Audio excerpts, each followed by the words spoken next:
key thing in supporting our teachers is actually understanding from their perspective what is working and what needs to be changed.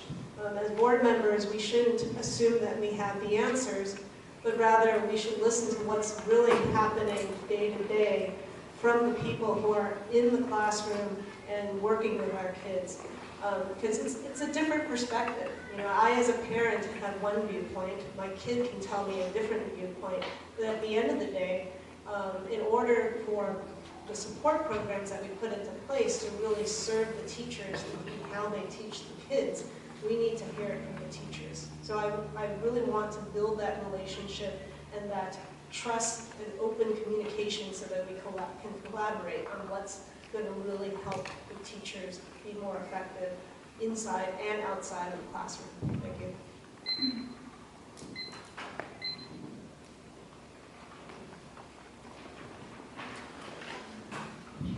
So I'm going to start with the second part first. What's the biggest issue facing the school or education right now? And it is STEM, it's science, it's math, it's preparing for the future.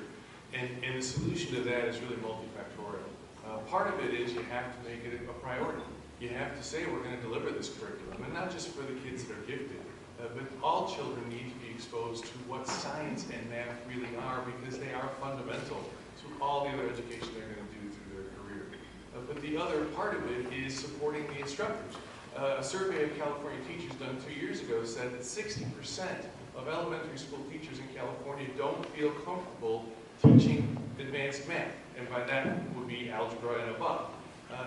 If that's the case for our teachers, there needs to be support for them. They need to be able to develop those skills in a way that would help them get our children engaged and involved. Similarly to the teaching the science part of it as well.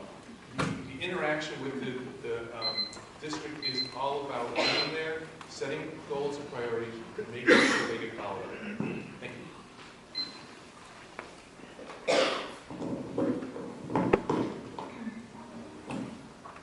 So I think there are actually 3 issues that I've mentioned before that I think that are challenges for our district. The first one is rebuilding trust in our community. I think there have been issues of lack of trust because of the school assignment issue. So that's number 1. I think number 2, we have to deal with our issues of enrollment growth and capacity. We've been growing by about 200 kids per year, and that's an astronomical amount. Thirdly, I think we need to talk about implementation of the Common Core. And with respect to that, I think we need to talk to our teachers. We have been allocated $720,000 over the span of 2 years for technology, for infrastructure, and professional development in implementing the Common Core. And I think with respect to how we divvy up those resources, we need to talk to our teachers and work with them, because they're the ultimate ones who will deliver that information to our students. That's right. I'm going to assume I'm a teacher also. I teach at Woodside High School. Today, I just had to proctor an exam, so I feel like I have some pent-up energy. Definitely, supporting the educators is obviously something you have to do as a board. I think professional development has to be protected. A lot of times parents ask, hey, why do we have a half day on a Wednesday? You know, because that does create some issues for us as a district. You know, we have early release on Wednesday. What's the purpose behind that? The purpose is for teachers so they can collaborate, so they can work together, so the staff can meet and plan. We have Common Core that needs to be implemented. Common Core is going to require new training for a lot of the teachers. I just met Monday with 2 instructors, and we had a great conversation about some issues that we may be having with the reading program. So what we're going to be doing is looking at that in the coming months and seeing ways that we can enhance it. So we have to be good listeners, we have to protect professional development, and we have to be able to, in terms of all our challenges, really come together as a community and try and solve them, because there's a lead.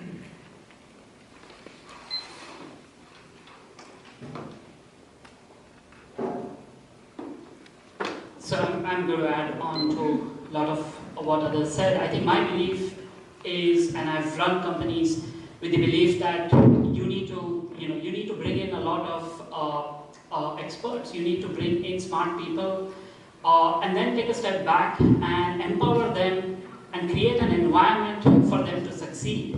Michael Milligan is an example of that. Bring in a powerhouse to run your district, to create goals, and then create the checks and balances to ensure that those goals are met. But empower them, create an environment for success rather than failure.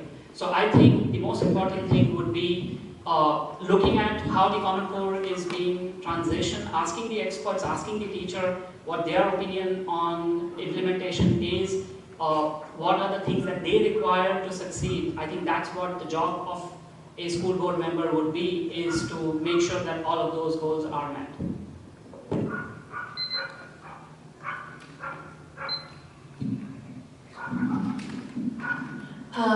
So I've said this at another Q&A we had. I think one of our biggest challenges as a district is making sure that maybe no one challenge or issue gets more attention than another, but that as a community we decide what we're valuing and what we're prioritizing.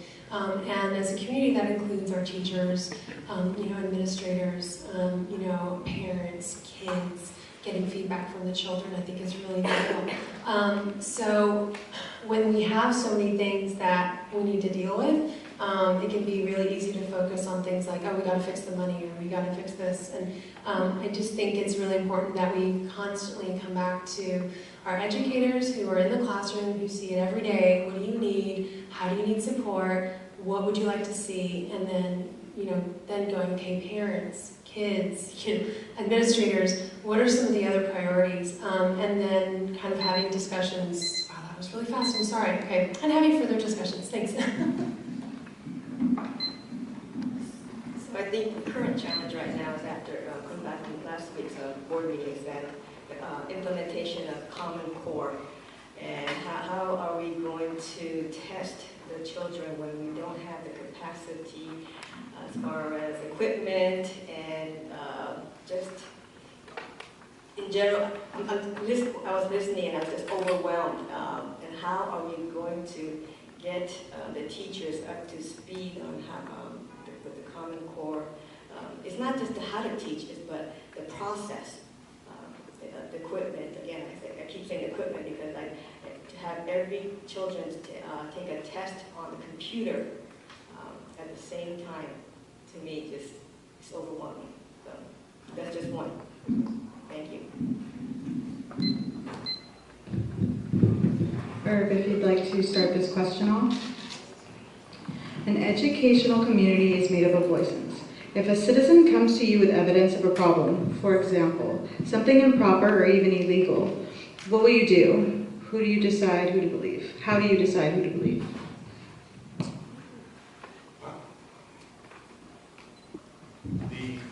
My response to that situation would depend a little bit on the nature of the situation.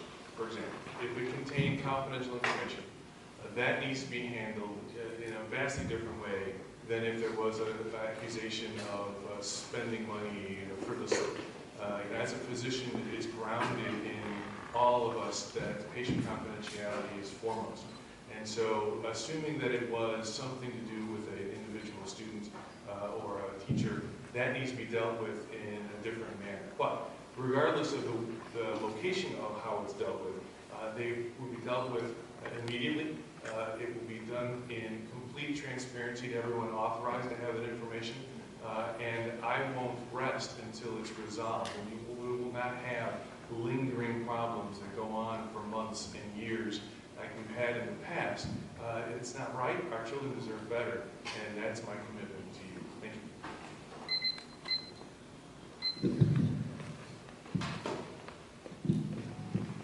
So that question actually is a little bit vague, and I'm not sure exactly what it's alluding to, but I would just say in general that if there was a situation that was illegal, or potentially the allegations are that it wasn't legal, then I would say, obviously as an attorney, you need to follow the process. And we have processes in place in our municipalities, in our state law and federal law that deal with these issues. Not knowing what the particular facts are, I couldn't tell you. But we need to follow the process. If it was a question of something being illegal, then I think you talk to the authorities, you talk to the police, you talk to whatever disciplinary arm that needs to handle that, and then you allow the process to move forward. And I think that those kind of things need to be taken head on, and we should inform the community and be ahead of this and not shy away from issues like this. So if you're confronted with something in which you believe there may be something going on that's illegal, the first phone call would be to the superintendent to get information about what they know. If the superintendent doesn't know anything, then obviously now that's your job as a board member to inform them and say, hey, a parent approached me, they spoke about this situation, what do you know? And now it's the superintendent's job to investigate or to call the police immediately and go through the process there. As board members, we also have access to county council, and if it was something in which the superintendent may be doing something illegal or you had concerns about that, you can call county council and get advice there, and then you would also want to call the board president and have a special board meeting to then question the superintendent about what they know about the situation. So obviously, if it was law enforcement, that's the issue, but you, as a board member, you don't go out and investigate it yourself. You call the superintendent first and then ask what is the situation that you, the next steps. I guess it's, others have spoken about the illegal part of it. I would look at the systemic problems. You know, if as a board member anything illegal will obviously be handled by the law. For other systemic problems, like any other, you know, I think I would go back and look at all the facts, you know, gather all the information, involve the right people, if it's academic related, who are in the organizational structure of our district, who's the right person. If it's special ed, you know, then I would hit upon the director for special services, ask them what the issue is, follow up on, you know, what the right approach would be. But me as a board member, my goal would be to ensure that the systemic problem is tackled, going back and looking at, is there something that our district needs to do policy-wise, you know, addressing every issue, channeling it to the right resource in the district, and ensuring that the issue is resolved.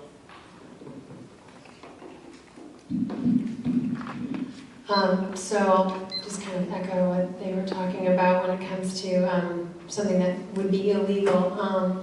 And I'm going to talk maybe more about just the fact that as elected board members, we're hopefully just a representation of our community.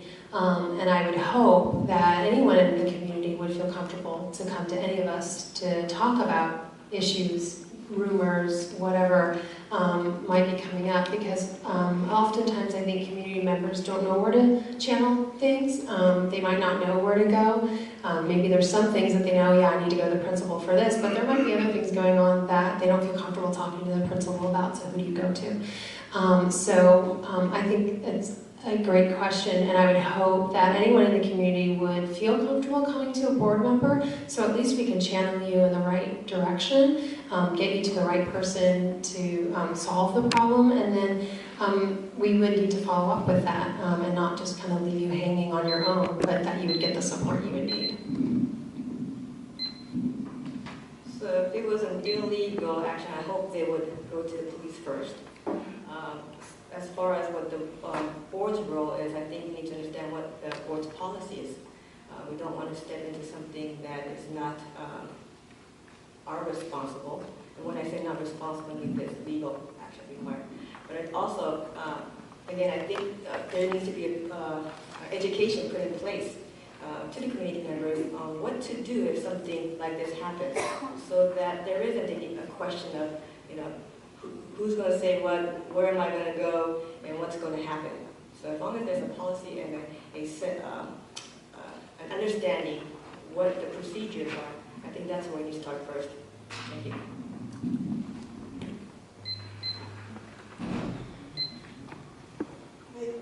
In terms of someone coming up to me and presenting a potential legal problem or other serious issue like that, I think one of the things that it's important to do is really to triage the incident and what the person's talking about.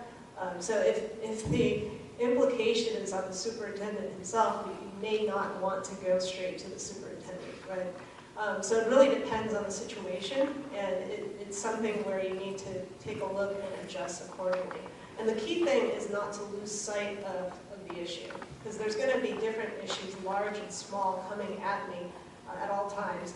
And what I would do is basically keep track of all those issues, prioritize them, and then make sure that there are timelines in place to address each of them so that we don't forget about them, but then that we don't spend all our time on issues that we believe are lower priority.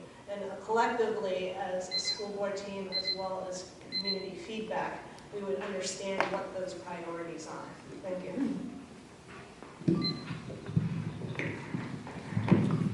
Naomi, if you'd like to start this question off and then pass the microphone to the left. Do you support Measure R? Yes, no, or why?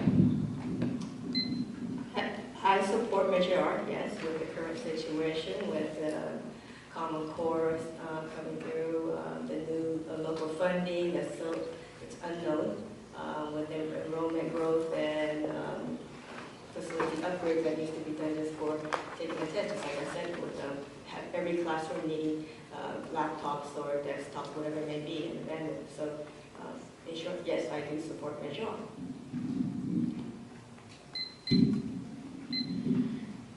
Yes, I support Measure R. I was just phone making on Monday, and I encourage you all to go and help do that. It's actually kind of a lot of fun to talk to people about it. But anyway, yes, I absolutely support Measure R. I don't honestly understand why anybody wouldn't support Measure R, because I think it's important to keep what funding source we already have coming into our district. There's really no reason we wouldn't renew it. It doesn't cost us a dime, so it's a win-win for everyone.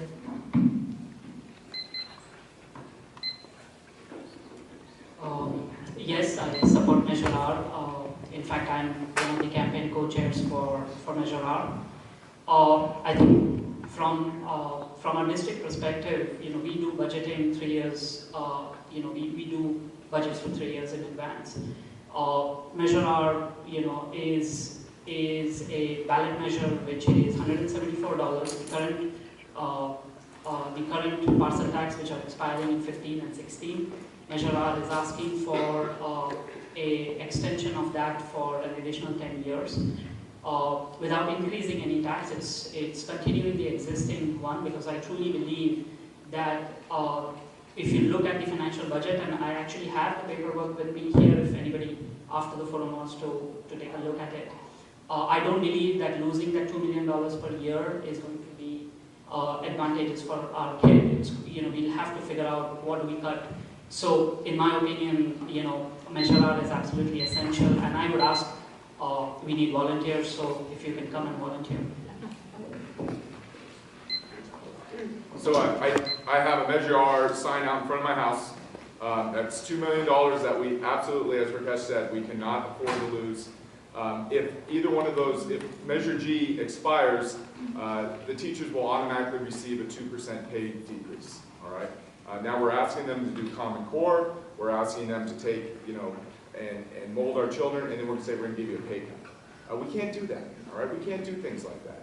If we want to support, all right, our community, we want to support our teachers, we need to support Measure R. We want to stay above the LCFF baseline. Here's the LCFF baseline. We want to stay above that. The LCFF is just a safety net for us. We don't want to go down and have that happen. I'll just echo what my colleagues have said. I agree we need to pass Measure R.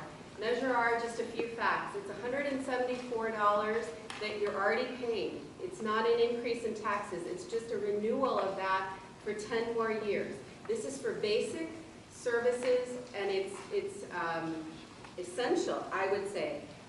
There's also a senior exemption. I see a lot of seniors in our audience tonight. Remember, you just apply for it one time and you have that exemption. Now, I mentioned earlier that for Common Core implementation, we have been allocated by the state only $720,000 over 2 years. That's supposed to cover computers, infrastructure, teacher development, Just imagine when we have 3,800 students in our district, that money's going to go fast. So Measure R is absolutely essential. As much as I want to support Measure R, I can't. And I can't for 3 reasons.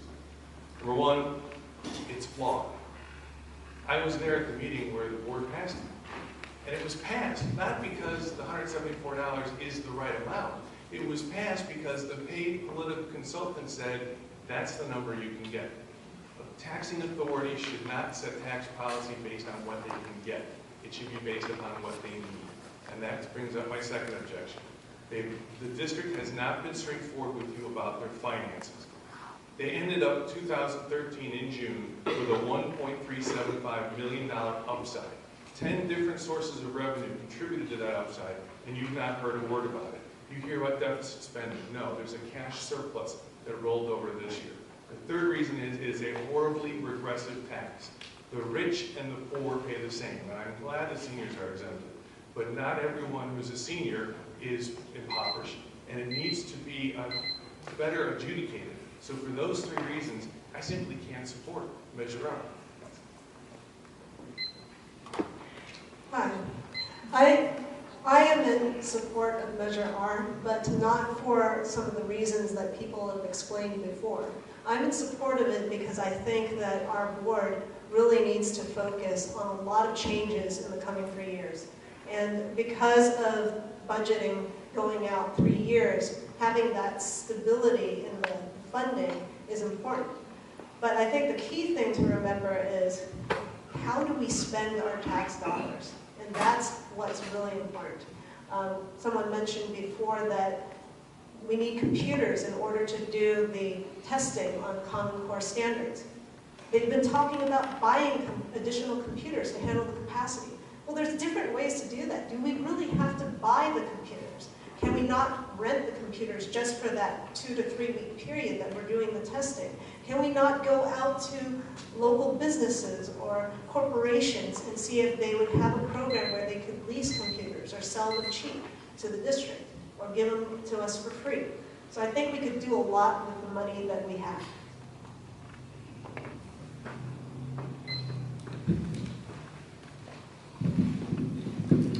Chuck, if you could start us out and then pass the microphone left. Our budget is dwindling. What would you do to enhance current fundraising efforts district-wide? So if we're talking about fundraising and we're talking specifically about school force, I think the biggest thing that we have to do is expect that we have like a community donor level. And that may be parents, or excuse me, people who do not have children in the school district. What can you do to help the school district? And you can set a number, a modest amount, and understand that everybody is going to benefit from that amount. The second thing I think we really need to do is celebrate our triumphs. And our triumphs graduate every year from high schools around here. They go on to prestigious colleges. All right, they do exceptionally well in the real world. If people can come into our district and see what the end result is going to be in 12, 13 years, all right, they will say, hey, this is a great school.